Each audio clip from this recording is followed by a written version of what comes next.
Hello நண்பர்களே, வணக்கம். நான் உங்கள் பிரியா. நம்ம இன்றைக்கி பார்க்க போகிற பதிவு என்ன அப்படின்னு பார்த்தீங்கன்னா, நம்மளுக்கு வரக்கூடிய ஏப்ரல் 11ஆம் தேதி பங்குனி உத்திரம் வரப்போகுது. ஸோ அன்னைக்கு இந்த ஒரு மலர்களை கொண்டு நம்ம முருகப்பெருமானுக்கு அலங்காரங்கள் செய்து பூஜைகள் பண்ணோம் அப்படின்னா கண்டிப்பாக நம்மளோட வேண்டுதல்கள் நிறைவேறும். நீங்கள் இந்த மலர்களை கோயிலுக்கும் அன்னைக்கு நீங்கள் பூஜைக்காக வாங்கி கொடுங்க. கட்டாயமாக உங்கள் வேண்டுதல் இரட்டிப்பாக நிறைவேறுவதை உங்கள் கண்களால் பார்க்க முடியும். இந்த பதிவை பார்க்கக்கூடிய நீங்கள் முருக பக்தர்களாக இருந்தீங்க அப்படின்னா ஓம் சரவணபவா போற்றிங்கிறத நம்மளோட கமெண்ட் பாக்ஸில் கமெண்டாக போஸ்ட் பண்ணுங்கள். நம்மளோட சேனலை நீங்கள் இது வரைக்கும் சப்ஸ்கிரைப் பண்ணாமல் பார்த்துட்டு இருந்தீங்க அப்படின்னா மறக்காமல் சப்ஸ்கிரைப் பண்ணி வச்சுக்கோங்க. இது போல் முருகர் சம்மந்தமான பயனுள்ள தகவல்களை நீங்கள் தொடர்ந்து பார்த்து தெரிந்து கொள்ள முடியும். இப்போ வாங்க நம்ம பதிவுக்குள்ளே போகலாம்.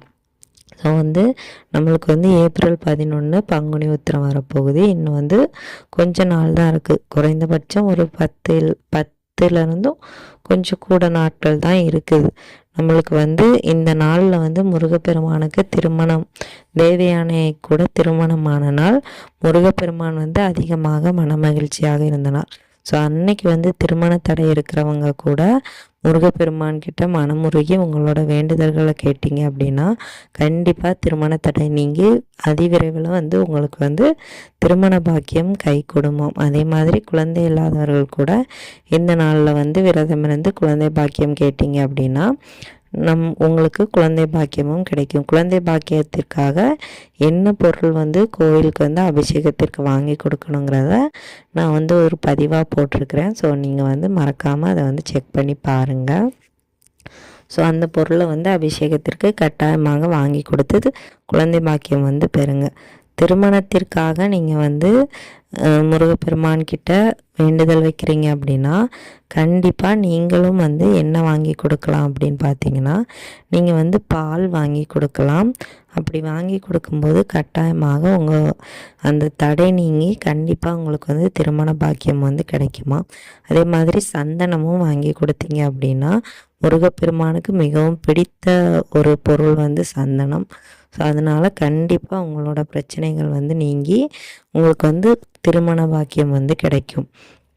நம்ம இப்போது நம்மளோட இந்த பதிவில் சொன்ன விஷயம் என்ன அப்படின்னு பார்த்தீங்கன்னா பங்குனி உத்திரத்தன்னைக்கு முருகப்பெருமானுக்கு இந்த ஒரு மலர்களால் நம்ம பூஜைகள் பண்ணணும். அது என்ன மலர் அப்படின்னு பார்த்தீங்கன்னா முருகப்பெருமானுக்கு மிகவும் பிடித்த சிவப்பு நிற மலர்கள்.